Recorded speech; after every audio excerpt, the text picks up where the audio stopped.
Recuerden que si visitan el canal, Veritas Day,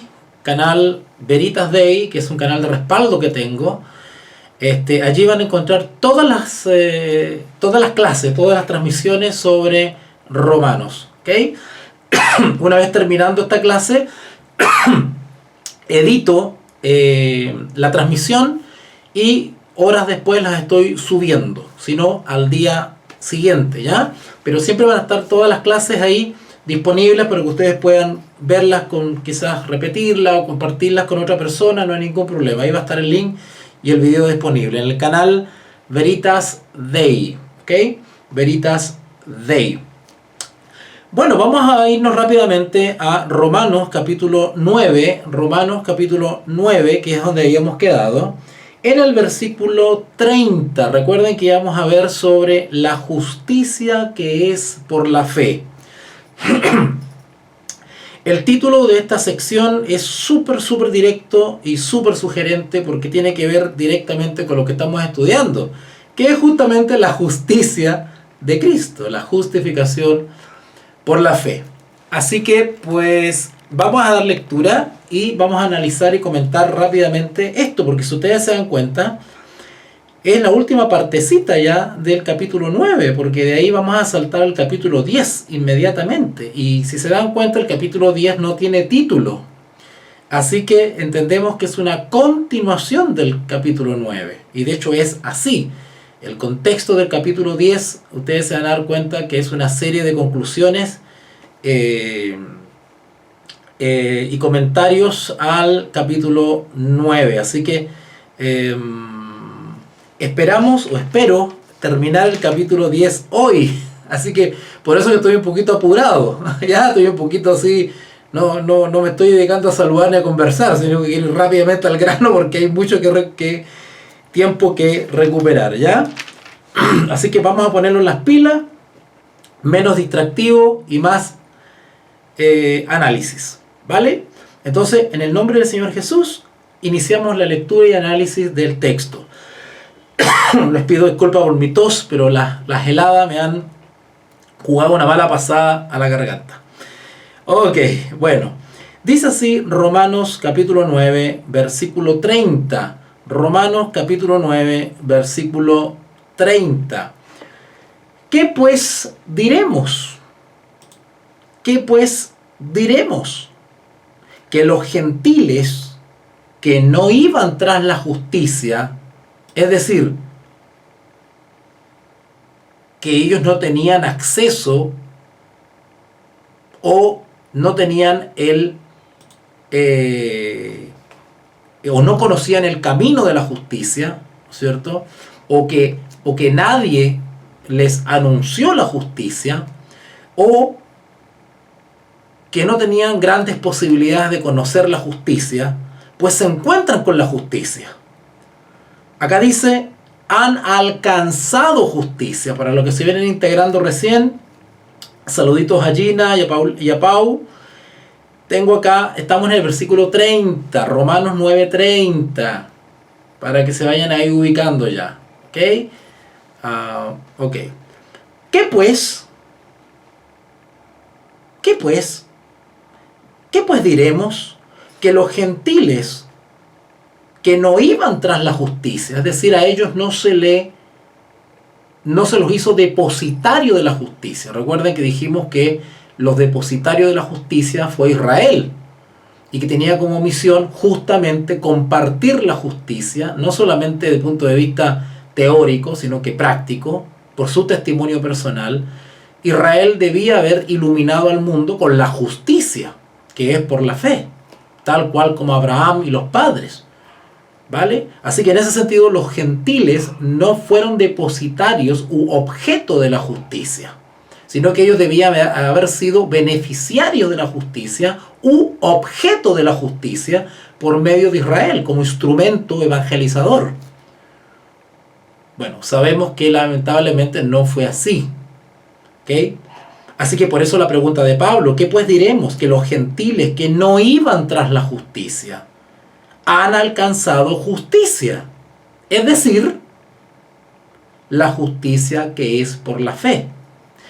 ¿Por qué Pablo reafirma esto y recalca, dice, han alcanzado la justicia? Es decir, o sea, como que aclara, reafirma, para dejar bien en claro a qué tipo de justicia se está refiriendo. La justicia que es por la fe. ¿Y por qué Pablo hace pone este énfasis? Que no es cualquier justicia, es la justicia que es por la fe. Los gentiles, por misericordia, alcanzaron justicia, pero alcanzaron la justicia que es por la fe. Me voy a adelantar un poquitito. Pablo reafirma esto de que es la justicia que es por la fe, porque hay una justicia propia. Hay otra justicia, que es una justicia independiente de Dios. Es una justicia terrena, es una justicia carnal, es una justicia propia, es una justicia del yo. ¿Okay? Es una justicia que ignora a Dios. Esa es la famosa justicia propia.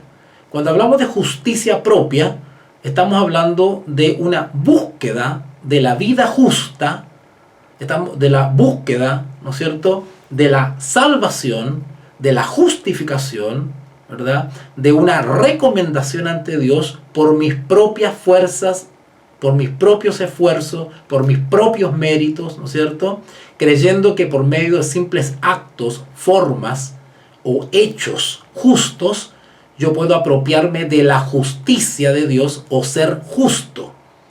Bueno, quienes practican la justicia propia están en un engaño, porque la justicia propia lo que hace simplemente es calmar la conciencia, apaciguar la conciencia, y es un autoengaño. Todo esto ya lo hemos repasado en clases anteriores.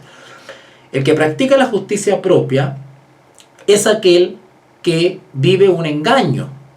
También se llama presunción de fe. Se presume que se vive por la fe, pero no es real en realidad. Es una fe engañosa, es una fe falsa, es una fe que no es reconocida por Dios. Es una fe ilegítima porque es una fe en los propios actos de justicia y no en la justicia de Cristo. ¿Vale? La justicia propia es un esfuerzo humano por alcanzar la vida justa, o la santidad, o la perfección, ¿cierto?, por medio de la propia gratificación. Nosotros mismos nos abanicamos y nos felicitamos a nosotros mismos. Es una autosatisfacción por actos justos o actos considerados buenos. En la justicia propia tiene como regla el propio criterio y no la ley de Dios.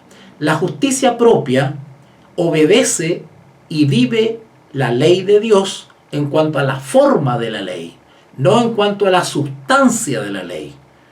La justicia propia ignora el espíritu de la ley, la esencia de la ley, la sustancia de la ley, la médula de la ley, los principios de la ley, sino que la justicia propia pone énfasis en las formas, en el envoltorio, en el acto externo, en la apariencia.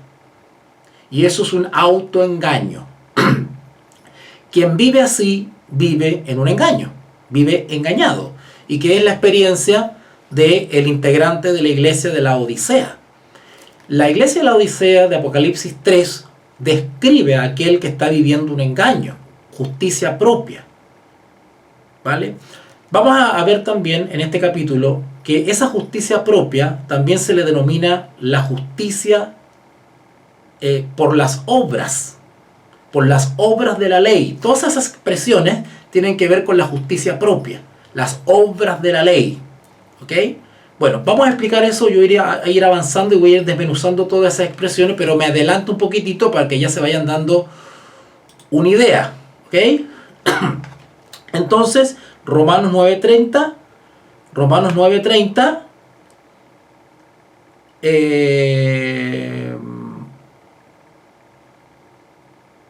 Ok. ¿Qué pues diremos? Que los gentiles que no iban tras la justicia han alcanzado justicia, es decir, la justicia que es por la fe. ¿Cuál es la justicia que es por la fe? Cuando hablamos de justicia que es por la fe, es lo mismo que decir justificación por la fe.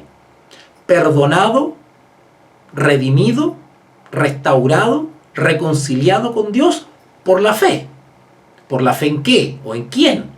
En Jesucristo, en el nuevo pacto, en la sangre de Cristo, en su cuerpo, el pan, en su sangre, el vino. Somos contempladores, somos observadores del sacrificio de Cristo y su pasión, y entendemos que ese sacrificio y esa pasión y ese sufrimiento, que esa ofrenda de Cristo fue por nosotros, por amor a nosotros. El Dios creador, que pudo haberse quedado tranquilito en los cielos, hizo un esfuerzo inexplicable, inintendible, de hacerse carne, vivir entre nosotros para rescatarnos, para personalmente rescatarnos de las garras de Satanás. De ahí lo que estudiamos ayer, ¿se acuerdan que estudiamos la cena del Señor y el significado de la cena del Señor? Bueno, cuando uno participa de la cena del Señor, lo hace con un espíritu reflexivo, de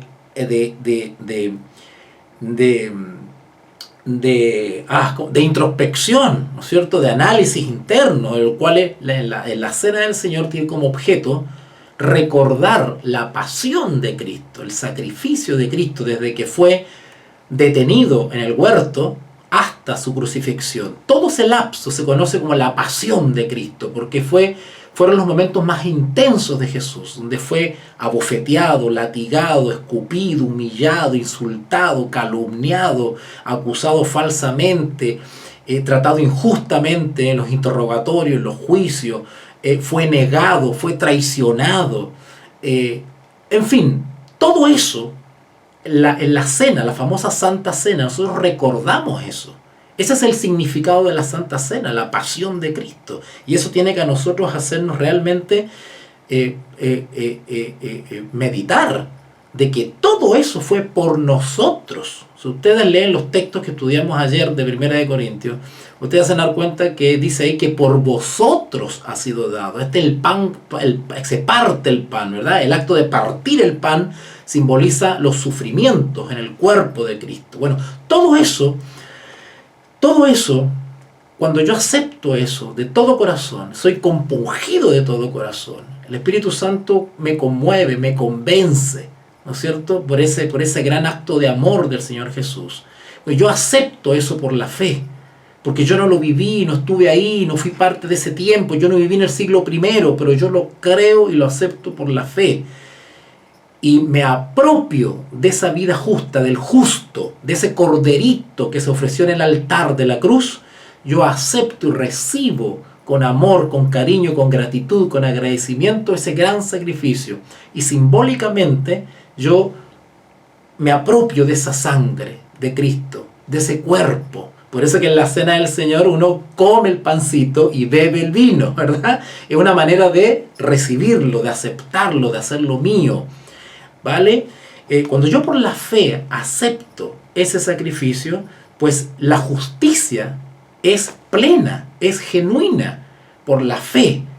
La justicia, es decir, yo me apropio por la fe, perdona la expresión, me agarro de esa justicia de Cristo, del justo, de la vida justa. Por eso cuando yo hablo de la justicia de Cristo, estoy hablando de la vida del justo. Me apropio del justo porque quiero yo tener esa vida justa en mí y quiero abandonar mi vida de injusticia. Entonces por la fe a mí se me imputa la deidad, la eterna divinidad me imputa, me atribuye esa vida justa que yo no merezco, pero como he aceptado por la fe a Jesucristo, ¿verdad?, se produce todo un proceso, reconocimiento, confesión, arrepentimiento. Tomo la decisión por amor a Cristo, abandonar mi vida injusta y quiero apropiarme de esa vida justa de Cristo para seguir viviendo como Él vivió. Se me atribuye la justicia, la vida justa de Cristo a mí, sin merecerlo. Soy perdonado. Dejo atrás la vida injusta para vivir ahora justamente en la justicia de Cristo y por la justicia de Cristo. soy justificado por la fe. Vivo la justicia y en la justicia de Cristo. Cuando el libro de Romanos habla de los que están en Cristo, en la expresión en Cristo es lo mismo que estar en la justicia de Cristo. Todos los que están en Cristo viven por la fe, por la justicia de Cristo, confiando y depositando nuestra fe y nuestra confianza y nuestra seguridad en su vida justa, ¿verdad? Y su justicia no solamente me es imputada al momento del arrepentimiento, sino que durante toda la vida yo vivo asido, tomado, agarrado de Cristo. Y Él me proporciona diariamente su justicia. ¿Vale? Ok. Esa es la famosa justicia impartida que se llama. Técnicamente, cuando soy justificado por la fe, eso se denomina justicia imputada, que se me atribuye en el acto, en el momento, ¿verdad? Pero de ahí comienzo mi vida cristiana, mi vida de creyente, y ahí yo vivo por la fe. Es decir, vivo por la fe la justicia de Cristo. Y esa justicia que diariamente de la cual yo dependo se llama justicia impartida. Impartida es porque se imparte diariamente, ¿no es cierto?, por decirlo así, en pequeñas dosis, para yo poder vivir justamente por la fe en Cristo. La vida justa, la vida en la justificación por la fe, la vida en justicia o la vida en Cristo, es una vida de la cual es una vida espiritual dependiente, no independiente. La vida en justificación, la vida justa, es una vida que se vive dependiendo de la justicia de Cristo. Porque sin la justicia de Cristo nada puedo hacer. Y cuando digo nada puedo hacer, eso incluye la victoria sobre el pecado o caer. Si vivo por la fe en la justicia de Cristo, Cristo me imparte su gracia para fortalecerme diariamente y no caer. Cuando yo me separo y comienzo a independizarme y a vivir no a prescindir o a ignorar o a alejarme de la justicia impartida de Cristo, comienzo a deslizarme hacia el otro lado, y el otro lado se llama la justicia propia. ¿Vale? En otras palabras, la justicia en Cristo, o vivir en la justicia de Cristo, o vivir en Cristo, implica una desconfianza en mi propia justicia, en mis propios esfuerzos. A contrario sensu, vivir en la justicia propia significa desconfiar de la justicia de Cristo, ignorar la justicia de Cristo y confiar en mi propia justicia. Por eso se llama justicia propia. ¿Cuál es el riesgo que corre aquel que confía en su propia justicia, sus propios esfuerzos para vivir una vida religiosa? En que no está preparado, capacitado, o corre el riesgo de sucumbir frente a la tentación y frente a las presiones.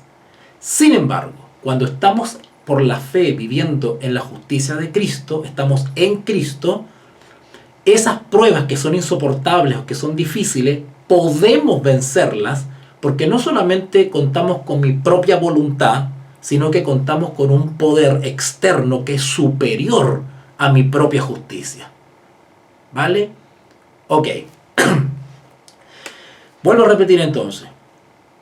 Romanos 9:30. ¿Qué pues diremos? Que los gentiles que no iban tras la justicia han alcanzado la justicia, es decir, la justicia que es por la fe. Mas Israel, pero Israel, haciendo un contraste, pero Israel, que iba tras una ley de justicia, no la alcanzó. Interesante. ¿Qué es eso de que iba tras una ley de justicia? Bueno, la ley no es mala. Ya lo hemos estudiado ya en Romanos 7, cuando Pablo dice la ley es santa, justa y buena. Yo no conocería que la codicia es mala si la ley no dijese no codiciarás. Y también repasamos un versículo que dice la ley es nuestro ayo para llevarnos a Cristo. Y de hecho más adelantito vamos a ver un versículo parecido. Entonces, en este versículo, la ley no está señalando la ley ni está culpando a la ley. Aunque los fariseos y los que confían en su justicia propia desprestigian la ley. La ley no es el problema. El problema es de que algunos quieren alcanzar la justicia por la ley. Y la justicia no es por la ley, la justicia es en Cristo. Nosotros creemos y confiamos en la justicia de Cristo, no de la justicia de la ley. Porque ya sabemos que la ley, el rol de la ley en este plan de salvación es señalarnos nuestra condición, pero la ley no perdona, la ley no santifica, la ley no reconcilia, la ley no santifica, no justifica, la ley no imparte gracia, la ley no es el papel de la ley, no es el rol de la ley, ¿vale? La ley no imparte justicia. ¿Qué significa esto de que iban tras una ley de justicia? Lo que significa, en términos sencillos, es de que ellos observaban la ley, claro que sí, y eso no está malo. El problema es que ellos no observaban el espíritu de la ley. Ellos observaban la forma de la ley. Exteriormente cumplían la ley, pero en su corazón no estaban convertidos a los principios de la ley. ¿Y cuáles son los principios de la ley? Amor a Dios y amor al prójimo. Por eso que el Señor Jesús constantemente le estaba reprochando eso a los fariseos. Por fuera os veis muy bonitos, muy limpios, muy ordenaditos y con sus vestiduras, pero por dentro están llenos de huesos y de muertos y de podredumbre.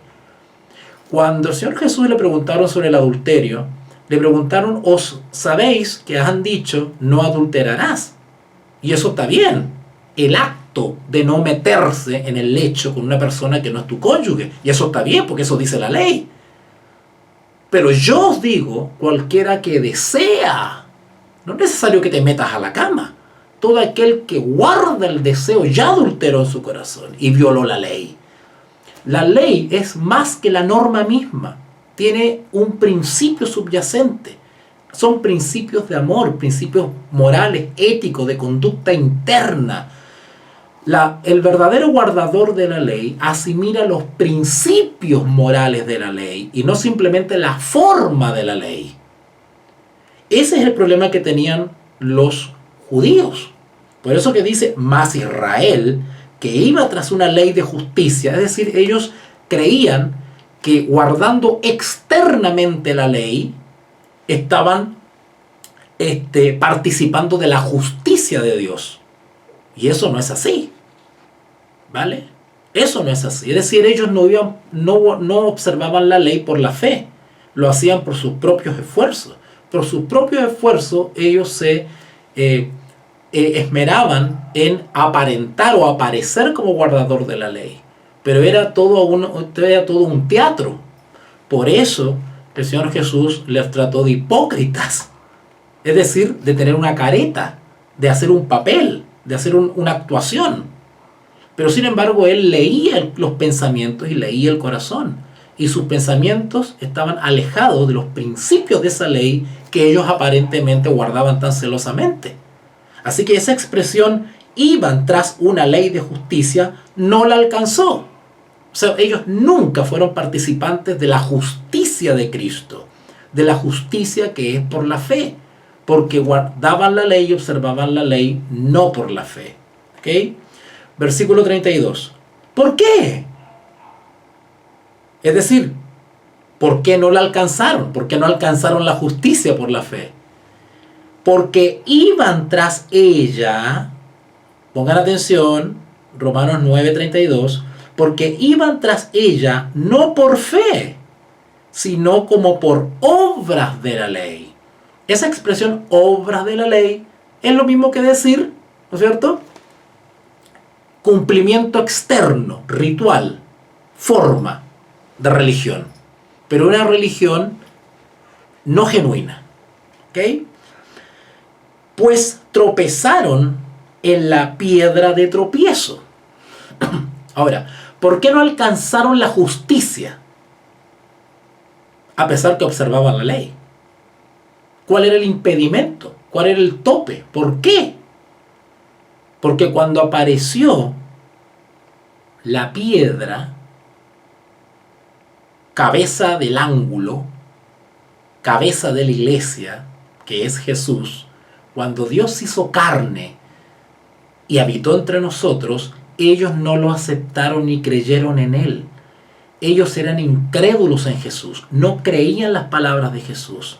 Al contrario, se oponían a Jesús.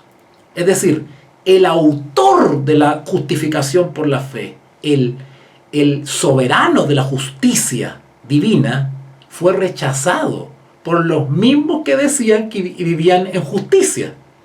Parecía muy justo, pero no vivían la justicia por la fe. Y tropezaron. Es decir, el problema de ellos, ¿cuál fue lo que provocó que ellos no participaran de la justicia de Cristo? Que justamente rechazaron a Cristo, autor y consumador de la fe. Si ellos hubiesen aceptado, reconocido, aceptado y creído y seguido en el Mesías, en Jesús de Nazaret, hubiesen alcanzado la justificación por la fe, pero no lo alcanzaron porque tropezaron. Tropezaron quiere decir que allí esa fue su sentencia. Rechazaron al autor de la fe. Versículo 33. Como está escrito, y acá lo que hace Pablo es citar Isaías, ¿vale? No vamos a ir al texto original de Isaías, porque si no nos vamos a extender un poquitito, pero ustedes pueden ir a Isaías 28:16, ¿verdad? Pues si alguien quiere anotarlo por ahí. Isaías 28:16, ¿ok? Así que Pablo cita Isaías para explicar este asunto. Y dice, como está escrito, he aquí pongo en Sión. Sión quiere decir el pueblo de Dios, o la iglesia. ¿eh? El pueblo de Dios es Sión, ¿ok? En este caso Israel, ¿verdad? He aquí pongo en Sión piedra de tropiezo. Ahora, Jesús es piedra de tropiezo para aquellos que no creen en Él, pero no es piedra de tropiezo para aquellos que creen en su justicia, ¿vale? He aquí pongo en Sión piedra de tropiezo y roca de caída. Interesante, tropiezo, caída. Tropiezo, caída. Interesante, ¿eh? El que creyere, ahí está la clave, y el que creyere en Él, es decir, en la piedra de tropiezo, que es Jesús, no será avergonzado. Interesante. ¿Por qué dice avergonzado? Avergonzado. Ustedes saben que en Apocalipsis, bueno, yo no recuerdo el texto ahora, pero a ver si... Hay un texto hay un par de textos, o 3 textos que están en Apocalipsis donde habla de que... en Apocalipsis 3, por ejemplo, cuando este es un texto súper conocido, Apocalipsis 3, el mensaje a la iglesia de la Odisea, cuando ustedes leen de que yo te aconsejo que de mí compres oro refinado en fuego y vestiduras blancas para vestirte, para que no se descubra tu desnudez, ¿no es cierto? A ver, vamos a buscarlo ahora mismo, porque si se corta, ustedes saben el procedimiento, ¿vale? 10 segundos y entran otra vez. En Apocalipsis capítulo 3, dice acá, en el versículo 18, Apocalipsis 3:18, el mensaje a la Odisea, dice, por tanto, yo te aconsejo que de mí compres oro refinado en fuego para que seas rico, y vestiduras blancas para vestirte, y que en eso descubra la vergüenza. Noten, la vergüenza. ¡Wow! El Señor Jesús nos pide que tengamos vestiduras, oro y colirio. Si no tenemos esas 3 cosas, estamos desnudos. ¿En qué sentido estamos desnudos? El que está desnudo es aquel que no se ha vestido con las vestiduras justas o limpias o santas o inmaculadas de Cristo.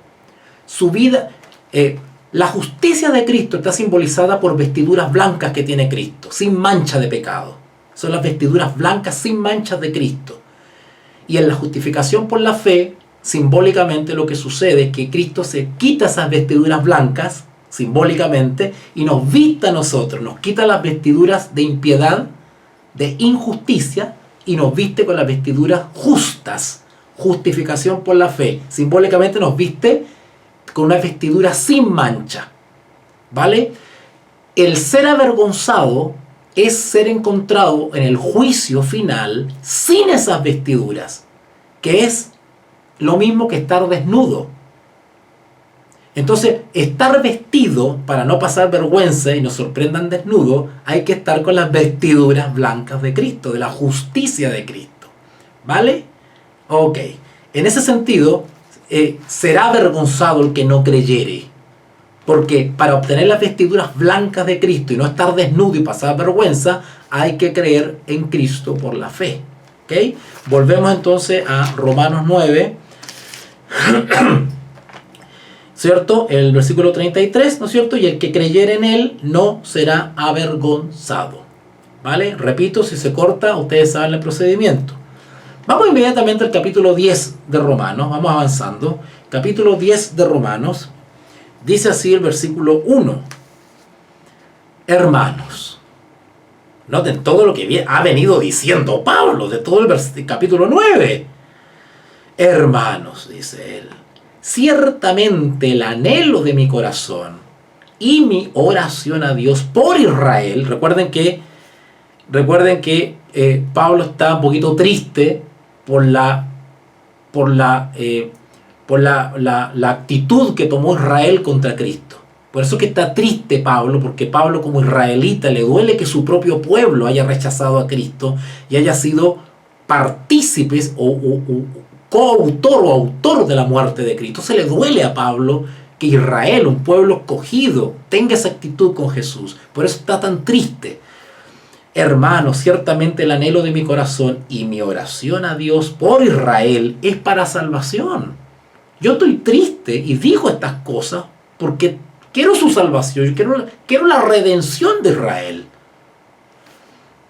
Versículo 2. Porque yo, dice Pablo, les doy testimonio de que tienen celo de Dios. Pablo está diciendo acá, yo reconozco que ustedes aman a Dios, pero están siguiendo un camino equivocado. Yo reconozco que ustedes son celosos y guardan la ley y son guardadores de las ceremonias y quieren que no se corrompa la religión verdadera. Reconozco ese celo que ustedes tienen, pero es un celo mal enfocado.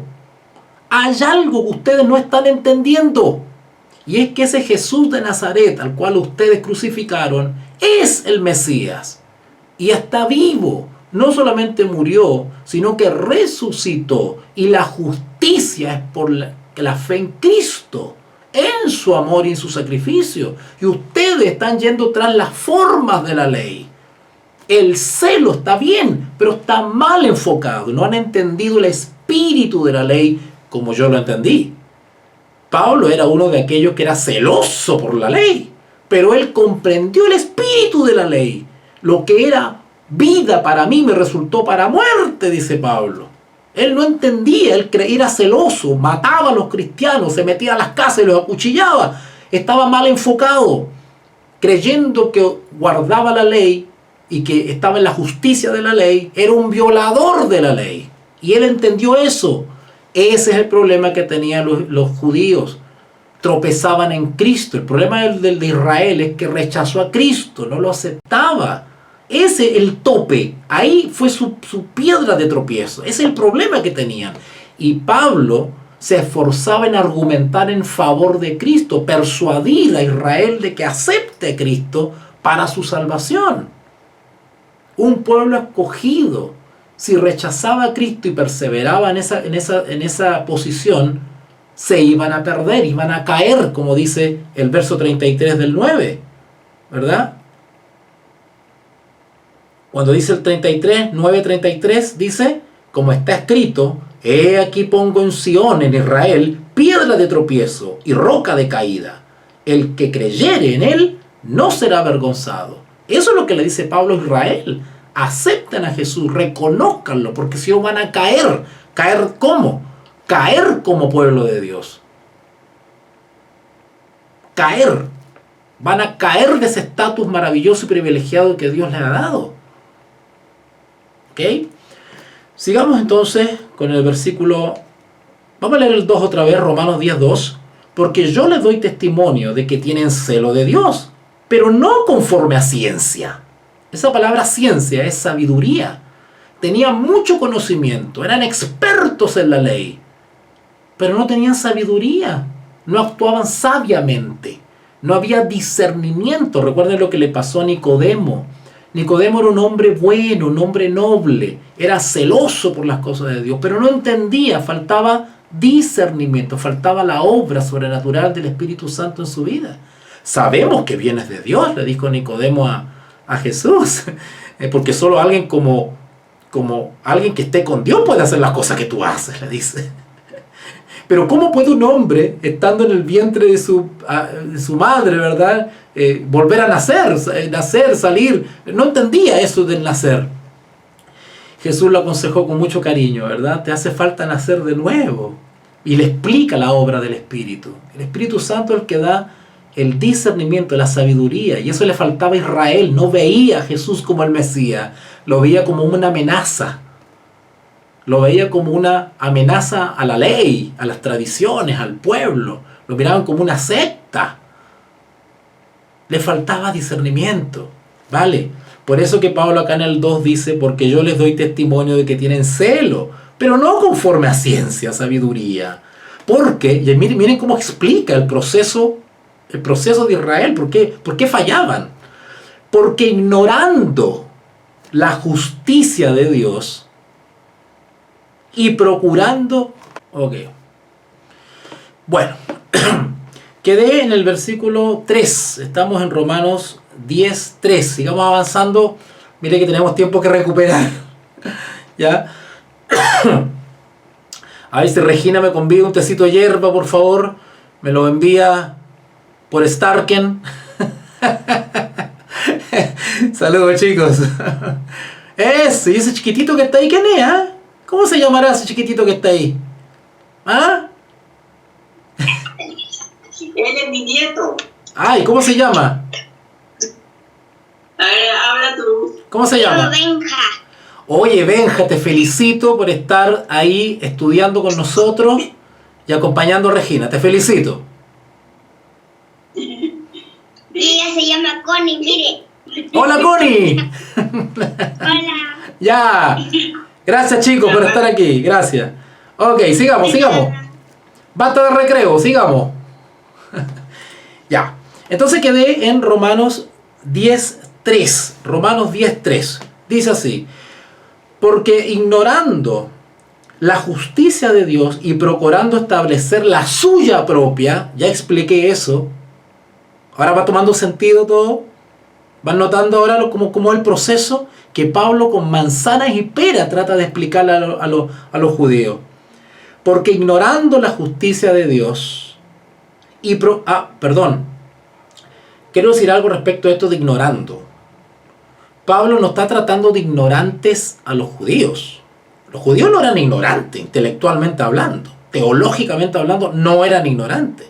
Su ignorancia iba más bien por un tema espiritual. Había una ignorancia espiritual. Gatillada por el orgullo. El orgullo propio. El orgullo propio es un fruto de la carne. Y cuando alguien manifiesta marcadamente los frutos de la carne, eso es una evidencia de la ausencia del Espíritu Santo, que no se le permite hacer un trabajo de transformación en la vida. Ojo con eso, ¿vale? Así que en ese sentido, porque ignorando la justicia de Dios, que era el caso de Pablo ignoraba la justicia de Dios, porque ignorando la justicia de Dios y procurando establecer la suya propia, no se han sujetado a la justicia de Cristo. Eso de no se han sujetado quiere decir no se han sometido, ¿vale? No se han rendido, ¿vale?, a la justicia de Cristo, de Dios. Versículo 4. Porque el fin de la ley, cuando dice el fin de la ley, quiere decir el objeto de la ley. El objetivo de la ley, si bien es mostrarnos nuestra condición, pero eso es con su qué, por decirlo así. Nos muestra nuestra condición para que busquemos ayuda. O sea, la ley es el ayo, es el pedagogo, es la guía, es el letrero que apunta. Nos señala la condición, pero para buscar solución. ¿Ok? Así que la ley, el fin de la ley, o el propósito de la ley, o el propósito final de la ley, es Cristo. Ojo, la ley no imparte justicia. La ley solamente indica, y no solamente indica nuestra condición, sino la solución. Porque el fin de la ley, algunos interpretan esta palabra fin como abolir, como caducar, como que una vez venido Jesús, la ley queda anulada. Eso es una mala interpretación. Acá el fin se refiere a propósito, ¿vale? No a término, ¿no es cierto? O a interrupción de un proceso, ¿vale? Sino que porque el fin de la ley es Cristo. ¿Para qué?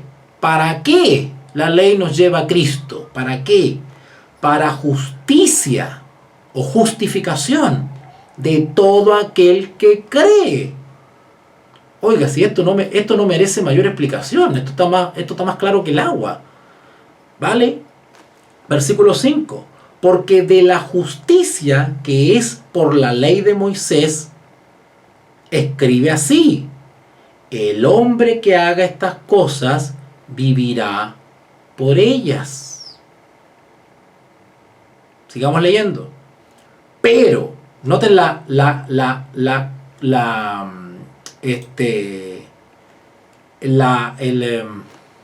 comparación que quiere hacer Pablo respecto a esta expresión. Versículo 5. La justicia que es por la ley de Moisés. Pero noten el 6. Pero la justicia que es por la fe. ¿Notaron la diferencia? Repito, el 5. Porque de la justicia que es por la ley de Moisés, ¿vale? El problema no es la ley, ni tampoco Moisés. Solo que aquellos que confían en su propia justicia se enorgullecían o se jactaban de obedecer la ley de Moisés. Eran celosos en guardar la ley de Moisés, pero no percibían o no discernían el espíritu de la ley que fue dada a Moisés. Recuerde que la ley fue dada en tablas de piedra físicamente y fue dada a una persona humana llamada Moisés. Entonces el énfasis del judío era en las tablas de la ley, en el acto prodigioso y en la persona de Moisés. Pero dejaban de lado el verdadero propósito de la ley, el espíritu de la ley. Entonces se enorgullecían, ¿verdad? Así que Pablo hace una diferencia entre enorgullecerse de la ley de Moisés y, versículo 6, pero la justicia es por la fe. O sea, la justicia no es por guardar celosamente la ley del patriarca Moisés, ni tampoco ser poseedores físicamente de la ley guardada en el arca del pacto, en el santuario. En eso no consiste la justicia. La justicia es en apropiarse por la fe de esa justicia. Por la fe en una persona. Por eso que el versículo 4 dice que el fin de la ley, ¿cuál ley? Bueno, la ley que se le dio a Moisés. El fin de esa ley es Cristo. Ahí tropezaban, se quedaban en la forma. Ay, se sentían orgullosos por ser poseedores de la ley, que en su pueblo, ¿no es cierto?, estaba la posesión de la ley y en sus anales históricos tenían en su linaje a Moisés. Pero ignoraban el espíritu de la ley. Ignoraban el propósito de la ley, que era llevarnos a Cristo. Ahí tropezaban. Versículo 6. Pero la justicia que es por fe dice así: no digas en tu corazón, ¿quién subirá al cielo? Esto es para traer abajo a Cristo. Esta expresión dice relación con que los judíos, al rechazar a Jesús, seguían esperando al Mesías. Ellos seguían esperando, ¿no es cierto? Si ustedes se fijan en el 6, dice: pero la justicia que es por fe dice así: no digas en tu corazón. La que es por fe, la verdadera justicia, dice: no digas en tu corazón, ¿quién subirá al cielo? Esto es para traer a Cristo abajo. ¿Qué quiere decir eso? Que los que andan por la justicia propia y que ignoraban y rechazaban a Jesús, no se daban cuenta que no había que ir al cielo para buscar al Redentor y al Mesías, que el Mesías ya estaba aquí. No había que tomar un cohete o un avión para ir a buscar a Cristo. Ya Cristo estaba con nosotros y en medio de nosotros, y sin embargo no lo veían. No lo veían. En cambio, la verdadera justicia, que es por la fe, reconoce que Cristo ya vino, el Mesías ya vino y está entre nosotros. Y hay que creer. El que no cree todavía está esperando al Mesías, rechaza al que vino y está esperando simbólicamente subir al cielo para bajarlo. Pero la justicia, que es por la fe, dice así: no digas en tu corazón ¿quién subirá al cielo? Esto es para atraer a Cristo abajo. O al contrario, sensu. O ¿quién descenderá al abismo? La palabra abismo quiere decir sepulcro, tumba. Esto es para hacer subir a Cristo de entre los muertos, ¿verdad? Aquellos que no creían en la resurrección. ¿A qué sepulcro vas a ir a buscar a Cristo? Si Cristo resucitó y está vivo, y vivo para siempre, por los siglos de los siglos. La muerte no terminó con Cristo. La muerte no acabó con el ministerio de Cristo, con la misión de Cristo, porque Cristo resucitó y está vivo. ¿A qué tumba vas a ir a buscar a Cristo? ¿Para qué vas a subir al cielo a bajar a Cristo? Cristo ya vino, murió y resucitó, ya estuvo entre nosotros. Hay solamente que creer en Él y aceptarlo. Versículo 8. Mas, ¿qué dice? O dice ¿qué dices? Está haciendo referencia a Moisés, que tanto se enorgullecían ellos, ¿verdad? Mas, ¿qué dice? Cerca de ti está la palabra. No hay que ir a buscarla en ninguna parte. Cristo ya vino. Solo tienes que aceptarlo. Cerca de ti está la palabra. En tu boca y en tu corazón. Esta es la palabra que predicamos. Oye, no tienes que ir muy lejos para encontrar la verdad. Aquí estamos nosotros, los apóstoles. Pablo, Pedro, Santiago, Lucas, Marco, aquí estamos nosotros. Bernabé, están todos, toda la iglesia primitiva, anunciando la realidad de que Cristo vive y Cristo salva. No hay que ir a ninguna parte a buscarlo, ni hay que enredarse en ningún tipo de misterios. Aquí está, y nosotros lo estamos hablando. Ustedes lo que tienen que hacer, Israel, es aceptar nuestra predicación. Eso es lo que está diciendo acá. 8. Mas, ¿qué dice? Cerca de ti está la palabra, en tu boca y en tu corazón. Esta es la palabra de fe que predicamos, el Evangelio. ¿Y cuál es esa? Noten que estas palabras van principalmente dirigidas a Israel, de quien Pablo se duele. Y le dice, versículo 9, que si confesares con tu boca que Jesús es el Señor, eso es lo que no hacían los judíos, que si confesases con tu boca que Jesús es el Señor y creyeres en tu corazón que Dios le levantó de los muertos, serás salvo. Porque en el corazón, versículo 10, porque con el corazón se cree para justicia, pero con la boca se confiesa para salvación. Pues la Escritura dice, todo aquel que en él creyere, ahí tropezaban los judíos, no creían, no será avergonzado. Otra vez la palabra avergonzado. Y por favor acompáñenme a Apocalipsis 16:15. Apocalipsis 16:15, que es otro lugar donde sale la palabra avergonzado. Apocalipsis 16:15. Dice así el Señor Jesús. Apocalipsis 16:15. He aquí yo vengo como ladrón. Bienaventurado el que vela y guarda sus ropas. Eso dice relación con la vida del creyente. Mientras vivimos tenemos que guardar nuestras ropas. ¿Qué ropas? La justicia, la justificación, la ropa. Vela y guarda sus ropas para que no ande desnudo, es decir, sin justicia, y vean su vergüenza. ¿Se acuerdan que le hice referencia a la ropa y estar desnudo? Perfecto. Volvemos entonces a Romanos 10:11. Pues la Escritura dice, todo aquel que en él creyere, Romanos 10:11, no será avergonzado, porque no hay diferencia entre judío y griego, porque el mismo que es Señor de todos es rico para con todos los que le invocan. Es decir, la justificación por la fe opera en condiciones de igualdad, seas judío o no seas judío. ¿Vale? Porque todo aquel que invocare el nombre del Señor será salvo. Y el versículo 14 dice, ¿cómo pues invocarás a aquel en el cual no han creído? ¿Y cómo creerán en aquel de quien no han oído? Por eso que decía que con la boca se confiesa, ¿verdad? Porque nosotros le hablamos a otros de Jesús, ¿verdad? ¿Y cómo creerán? Estoy en el 14. ¿Y cómo creerán en aquel de quien no han oído? ¿Y cómo oirán sin haber quien les predique? ¿Y cómo predicarán si no fueron enviados?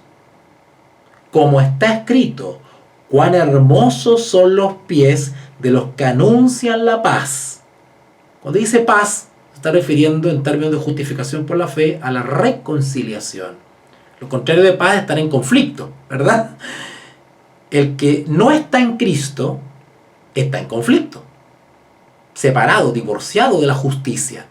Pero el que está en Cristo ha encontrado la paz, la reconciliación. ¿Ok? Así que dice acá el versículo 15, ¿no es cierto? Cuán hermosos son los pies de los que anuncian la paz, de los que anuncian las buenas nuevas. Más, wow, miren esto que está acá. Mas no todos obedecieron al Evangelio, lamentablemente. No todos los que oyeron a los que fueron enviados aceptaron. Mas no todos obedecieron al Evangelio. Pues Isaías dice, Señor, ¿quién ha creído a nuestro anuncio? Así que, noten, la fe es por el oír. Y el oír la palabra de Dios. ¿Qué es lo que estamos haciendo ahora nosotros? Cuando una persona oye la palabra y la cree y la acepta de todo corazón, simbólicamente está comiendo, se está alimentando. Por eso nosotros a veces hablamos del alimento espiritual, ¿verdad? Así que la fe es por el oír y el oír por la palabra de Dios. Pero digo, ¿no han oído? Antes bien, por toda la tierra ha salido la voz de ellos, es decir, de los predicadores. Y hasta los fines de la tierra sus palabras. Si quieren ver eso, vean la parte de atrás de la Biblia, hay unos mapas. Ustedes se van a fijar que atrás de la Biblia hay unos mapas. Y que habla de los viajes de Pablo.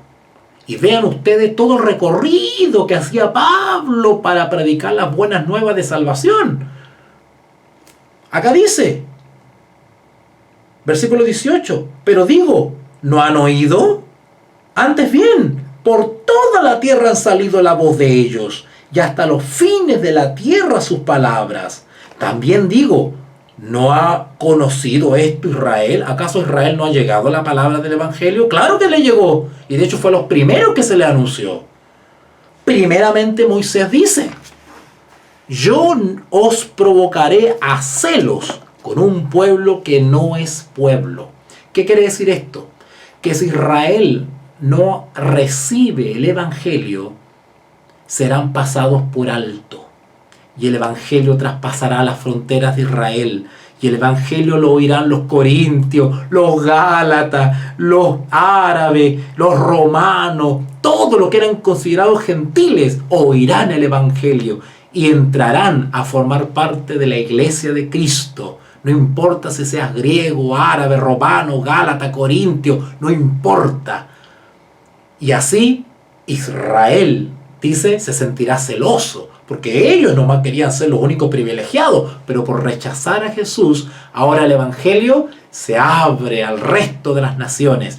Y ahora la condición de pueblo de Dios ya no es exclusiva de Israel, sino que ahora el pueblo de Dios son todos aquellos que aceptan a Jesús como Señor y Salvador, no importa tu nacionalidad. Yo provocaré a celos, estoy en el 19. yo os provocaré a celos con un pueblo que no es pueblo. Cuando dice un pueblo que no es pueblo, está haciendo referencia a los gentiles, que no eran israelitas, no eran judíos, ¿verdad? Un pueblo que no es pueblo, que no es pueblo. Es decir, no fueron ellos elegidos como pueblo de Dios, pero si aceptan a Jesús, serán considerados como pueblo de Dios.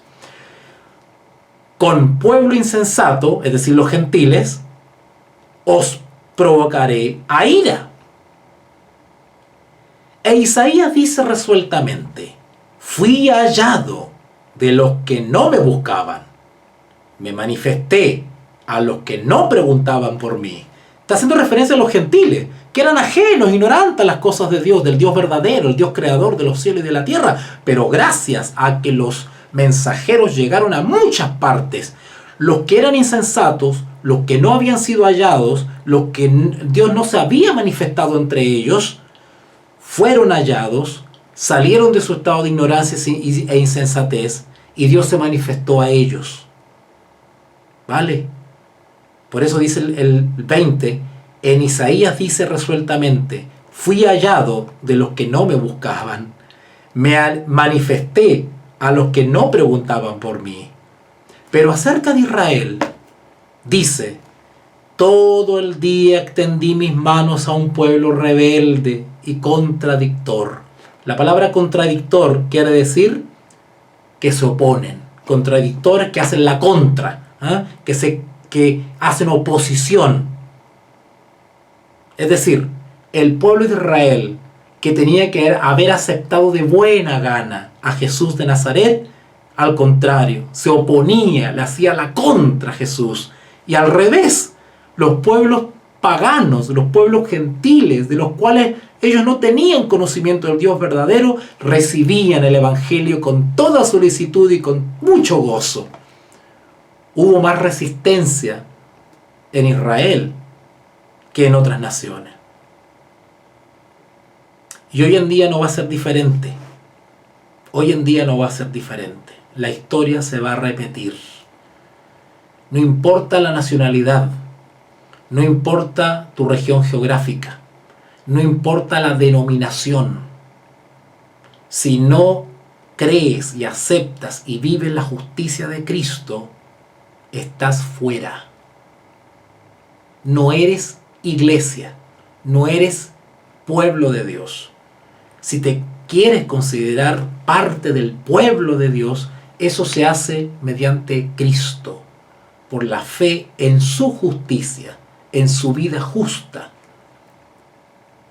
y por la fe apropiarnos de esa vida de Él, y procurar diariamente alimentarnos de su vida, de su ejemplo, de su conducta, de su testimonio, mirarlo a Él. Hoy día conversaba con un amigo, y ahí en mi perfil de WhatsApp comparto la foto que hoy día me saqué con él. Justamente le comentábamos eso. Le decía que si, y creo que lo he comentado acá, que si nosotros estamos constantemente mirándonos a nosotros mismos, nos vamos a desanimar. Miremos la serpiente en el desierto para ser sanos, ¿vale? Miremos constantemente al que es perfecto. Tengamos como referente máximo de vida religiosa al Señor Jesús. Miremos a Jesús. Ahora, para conocer a Jesús, hay que leer sobre su vida, sobre su historia. Que nuestro gran superhéroe sea Jesús. ¿Vale? Vamos a dejarlo hasta acá entonces. Hemos avanzado bastante. Terminamos el capítulo 9, avanzamos en el 10. Y mañana, Dios mediante, a partir de las 5 de la tarde, 17 horas, espero que Benjamín esté ahí al pie del cañón, apurando a todo el mundo para que se sienten en la mesa ahí a estudiar. ¿Ok, Benjamín? Ya. Bien. Listo. Así que mañana entonces, Regina, José, Leslie, Pau, Gina, avísale Gina, Oriana. Mañana comenzamos el capítulo 11 y vamos a hablar sobre el remanente de Israel. Mucho se habla del remanente, el famoso remanente. Ay, el remanente, yo soy del remanente. Y se siente muy orgulloso por ser del remanente. Bueno, vamos a ver a qué se refiere bíblicamente ser del remanente. ¿Cuál es el remanente verdadero? ¿El remanente verdadero es aquel que profesa tener la verdad o es aquel que vive la verdad? No vaya a ser que estemos engañados igual que los fariseos. ¿Ok? Así que mañana vamos a estudiar entonces, Dios mediante, el capítulo 11. Y si se dan cuenta ustedes, ya se me está secando la boca. Si se dan cuenta ustedes, es bastante extenso el capítulo 11. ¿Vale? Así que por favor, concéntrense mañana, prográmense, ahí en punto vamos a estar ahí en la clase. Yo envío el link por WhatsApp como siempre, son 36 versículos, así que nos toca bastante extenso mañana. Si ocurre un milagro y avanzo rápido como lo hizo hoy día, vamos a adentrarnos osadamente al capítulo 12 también. Claro, vamos con todo lo más, para que quedemos bien llenitos de las cosas de Dios. Y vamos a hablar de los deberes cristianos, ¿vale? Pero por lo menos el objetivo para mañana es capítulo 11. Así que quien quiera darle una leída, una repasadita, pues hágalo. Y para que mañana estén fresquitos y ya tengan una idea de qué se trata esto de el remanente de Israel. Porque Pablo sigue hablando de Israel. Pablo está triste porque Israel rechaza a Jesús de Nazaret. Y Pablo sigue hablando de Israel, ¿verdad? Y sigue refiriéndose al tema de los gentiles. Pablo toca el tema de los gentiles como para provocar a celos, para despertar a Israel. ¿Cómo los gentiles aceptan y ustedes no aceptan? ¿Ok? Perfecto. Así que pues seguimos en eso y vamos a inclinar el rostro en señal de reverencia. Hacemos una oración en silencio, ustedes me acompañan y al amén terminamos la oración. ¿Ya? Oremos.